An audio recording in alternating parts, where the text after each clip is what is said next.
land was not divided evenly. It never is. The shapes came first, long before anyone thought to measure. A field follows the slope because water does. Another narrows where stone rises too close to the surface. One bends slightly, not by design, but because a tree once stood there and the ground remembers. Paths cut the land into portions before ownership had a name. People walked the easiest way, again and again, until the walking became a line no one thought to cross. Some plots run long and thin, stretching from higher ground down toward wetter soil, so each family touches a little of everything. Dry earth for grain, lower ground for roots, access to water, even if only briefly after rain. Width mattered less than reach. A man could walk the length of his land in the morning and return by noon. That was measurement enough. Boundaries were placed where work naturally slowed, at the edge of trees, at the turn of a hill, where a plow caught stone, often enough to make stopping sensible. No one wanted straight lines that fought the ground. Straight lines cost time, and time was already spoken for. The division was practical, not fair, but it endured, because it matched the land's own arguments. What one family held was not chosen, it was accepted. And so the village learned its shapes, crooked, unequal, quietly efficient, and carried them forward as though they had always been there. What was divided once did not remain that way. Time is a way of asking land to explain itself again. When holding passed from one set of hands to another, it rarely passed whole. It was cut carefully, not with tools, but with memory. This side to the eldest, that corner to the younger, a strip saved for someone, not yet grown, but already expected. The land grew narrower, longer, more patient. Each generation learned to walk its length a little farther, to work around angles that once made sense but now only remained. Paths multiplied, not new ones, just small deviations where feet avoided each other out of courtesy or habit or fatigue. Corners appeared that belonged fully to no one, too small to matter, too inconvenient to abandon work lightly, or not at all. What had once balanced access to dry ground and wet began to favor one over the other. Someone inherited slope, someone else inherited stone. No one called it unfair. There was no language for that yet. The shapes per first, gone before we went thought to measure, and agreement cost more than patience. So people adapted instead. Plow short and rows bent, work slowed where it needed to, and sped up where it could. Children learned early which edges could be crossed and which could not by punishment, but by the way voices changed when they wandered too far. A footstep out of place was corrected gently, repeated. It became a lesson.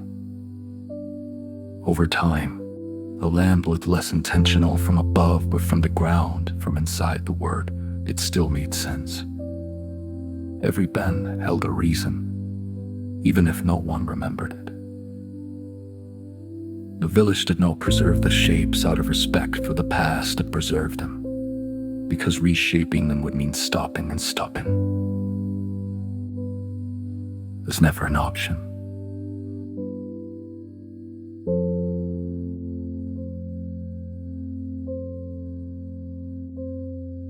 But then, the work no longer matched the land, so the people adjusted themselves instead. Tools changed first, not all at once. A handle cut shorter, a blade narrowed, a strap moved to rest on a different part of the shoulder. Nothing was called an improvement. It was simply what worked. The long fields asked for patience, the narrow ones asked for accuracy. Some land could be worked standing straight, other pieces demanded a bend that settled into the spine and stayed there. Bodies learned the shapes by repetition, feet found the same stones each morning. Hands remembered where resistance would come. Muscles tightened in advance of places that always slowed the work. No one complained. Complaint requires comparison, and there was nothing else to compare it to. Rest happened where it could, in the shadow cast by a rise in the ground. At the point where the slope eased, just enough to straighten the back before moving on. Rows curved now, not because anyone wanted them to, but because straight lines took too much effort to maintain. The land did not argue, it simply resisted, and resistance, repeated often enough, became instruction. Children learned the shortcuts early, which stretches could be crossed quickly, which had to be approached slowly, with attention. They learned which corners scraped skin and which allowed passage without notice. This knowledge was not taught, it was absorbed. Mistakes left marks, a cut, a bruise, a sore joint that returned each season, without being invited. Over time, the work grew quieter, not easier, just more precise. Tools were set down in the same places, movements repeated without thought, efficiency replaced explanation. When something broke, it was repaired enough to continue, replacement was rare. Adaptation was constant. The land remained irregular, the work remained unfinished, but the people fit themselves into it, well enough to keep going. And that, more than any plan, is how the village endured. And while Kinmo our time the gad horrors, Kamisha the coals colder, than this more precise. Tools were set down in the same places, movements repeated without thought. Efficiency replaced explanation. When something broke, it was repaired enough to continue. Replacement was rare. Adaptation was constant. The land remained irregular. The work remained unfinished. But the people fit themselves into it, well enough to keep going. And that, more than any plan, is how the village endured. The boundaries were rarely crossed, but when they were, it was almost never on purpose. A step taken too far while carrying weight. A row extended a little longer than usual, a tool set down where it did not belong. Most of the time, nothing was said. Silence did the work first, a pause that lasted just long enough to be noticed. A look that settled on the ground instead of a face. If that failed, a word followed, not accusation, not command, just reminder. This side, that way, not there. Names were rarely used, using a name made it personal. And this was not personal. Correction protected the shape of things, not ownership, but order. When disputes lasted longer than a moment, they were handled indirectly, work was rearranged, paths shifted slightly, access became inconvenient. No one announced the change, the message arrived on its own. Children noticed first, they always did. They learned which lines were flexible and which were not, which mistakes earned forgiveness, which earned distance. Anger, when it appeared, was quiet and brief. Raised voices invited attention. Attention invited questions. Questions led to time lost. So grievances stayed small, contained, worn down by repetition, until they lost their shape. Occasionally, someone pushed not hard, just enough to see what would happen. What happened was never sudden. Work slowed around them, tools were borrowed less willingly. Help arrived later, or not at all. Nothing was explained, nothing needed to be. Eventually, the person adjusted or left. Most adjusted. The land did not record these moments, but the people did in posture and habit in a careful way they avoided certain edges. Long after the reason had passed, and so the village maintained itself without law, without writing, without argument.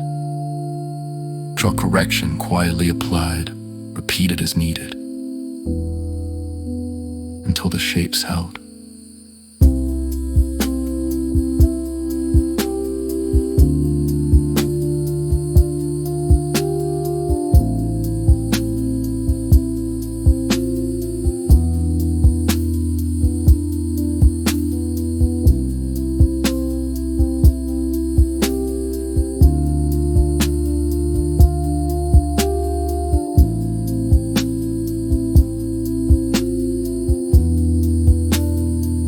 Until the shapes held.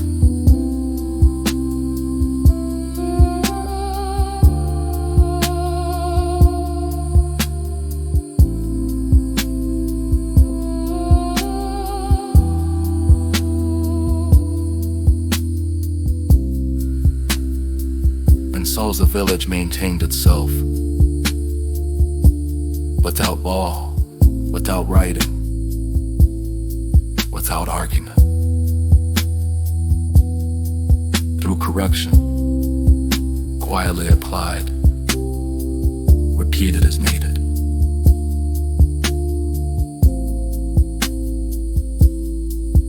Until the shapes held.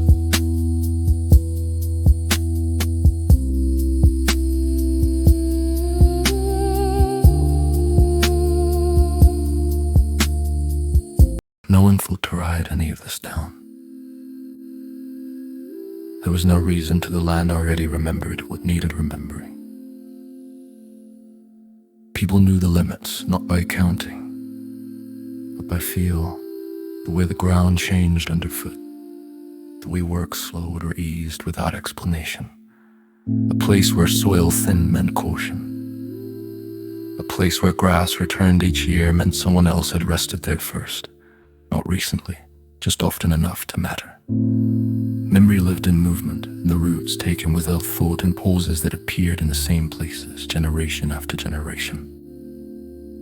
A man walked the same edge each morning, not because it was shortest, but because his father had, and because deviating from it felt like stepping into someone else's breath.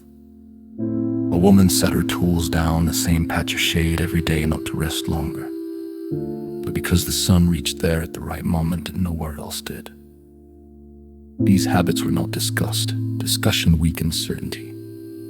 Stories existed, but they were never lessons. They came sideways, attached to work or weather, or someone long gone. This ground stays wet, someone would say, or he lost a boot here once. That was enough. Children learned history through consequence. They stepped too far and felt the shift. They stopped too soon and were urged forward with a gesture, not a word. Mistakes lasted longer than explanations ever could, so mistakes taught better. Writing would have frozen things that needed to stay loose. It would have made the temporary look permanent. And permanence is a burden. So memory remained flexible, capable of bending, as the land bent, capable of adjusting without argument. That flexibility held the village together, longer than walls ever could have. The land did not change, but the number of hands did. Children lived who once would not have, they stayed. They married nearby, they did not leave. At first, nothing seemed different. Work still began at the same hour. Paths remained familiar. But waiting entered the day. A pause before a tool was free, a glance exchanged to see who would go first. Space once assumed, now negotiated silently. Plots that had been sufficient became narrow in ways that mattered. Not narrow enough to fail, just narrow enough to be felt. People stood closer together without speaking of it. They shortened steps, adjusted posture, turned shoulders slightly to avoid contact. Courtesy thickened, voices softened. What had once been shared casually was now shared carefully, not withheld, just watched. No one accused anyone. There was no direction for blame. The pressure came from everywhere, nowhere. The land offered no new answers. We resisted the same way it always had. Stone still stopped the plow. Water still pooled where it chose. Plots grew thinner. Work took longer. What had once been finished by midday now pressed into the afternoon. Fatigue arrived earlier and lingered longer. Still, no one spoke of scarcity. To name it would make it real. Instead, people adapted again. The village held its shape through patience, through smaller portions, through silence. For a time, that was enough.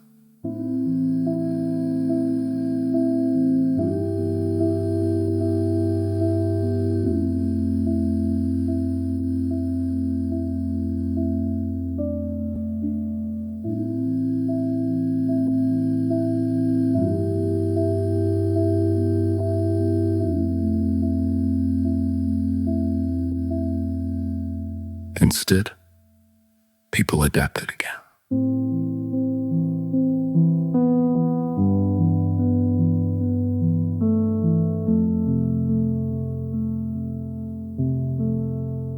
The village held its shape through patience, through smaller portions, through silence, for a time. That was enough.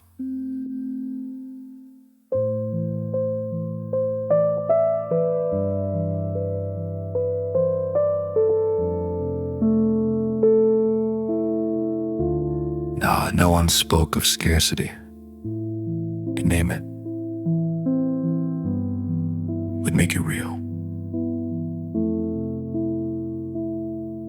Instead, people adapted again. Explanation arrived quietly, later than the mocks, later than the pressure. Someone asked why a boundary bent where it did, not in challenge, just curiosity. The answer came hesitantly, something about water or stone or how it had always been done. The answer worked at first, but explanations have a way of inviting more questions. Another reason was offered, then another. Not all of them matched. Memory had allowed uncertainty, explanation did not. Reasons began to compete where habits never had. The land still behaved the same, but people listened to it differently now. Through words, through logic. This slowed the work. A pause before beginning, a glance exchanged to see if someone agreed with the reason being used. Nothing broke, nothing failed, but something thickened. Explanation hardened what memory had kept soft. It insisted on clarity where ambiguity had been useful. People began defending decisions that had once required no defense. Disagreements remained small, contained, but they lasted longer. The village grew heavier, not poorer, not weaker, just slower. Still, it endured because work continued. What lost it was not fairness, not logic, not design. What lost it was usefulness. Anything that prevented work was eventually set aside quietly, without ceremony. Anything that allowed it to continue was kept, even if no one liked it. The shapes prim and fruit that belonged before me when fortvict. People aged into their work without remark. Children replaced them the same way tools were replaced when needed, and not before. Some habits disappeared, others returned without explanation. The land accepted all of it without preference, without memory, without judgment. That indifference mattered. The village did not survive because it was wise, it survived because it adjusted. Again, and again, and again. There was no moment when everything made sense, only moments when enough of it did. And that was sufficient. The word nothing ended all at once. There was no final division, No last correction. No moment when the village agreed that this was how things would be forever. Things simply continued until they did not. Some shapes disappeared without being noticed, a path unused long enough returned to grass, a boundary softened until no one could say where it had once been. Other shapes stayed, not because they were remembered, but because the land kept asking for them.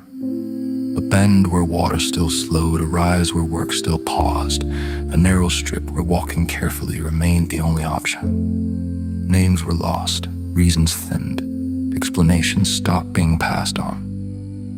What survived did so without justification. Children grew up never knowing why a thing was done a certain way, only that doing it otherwise felt wrong. That was enough. The land did not care who understood it. It continued to resist in the same places. Stone remained stone. Water returned where it always had. The ground hardened and softened without regard for memory. Eventually, the village changed in ways no one could correct quietly. New needs arrived, new tools, new measures. Some shapes could not adjust further. They broke, others absorbed the pressure and remained. The old divisions were not mourned. There was no language for loss. That's subtle. What mattered had already been absorbed into posture, into habit, into the way work began without thought. And when the telling finally stopped, nothing essential was lost. The land still held its arguments, the work still demanded attention. The shapes that mattered continued to assert themselves without explanation. This is what remained. Not the rules, not the divisions, not the reasons, only the fit between effort and ground, and the quiet knowledge that this fit, imperfect and temporary, had been enough.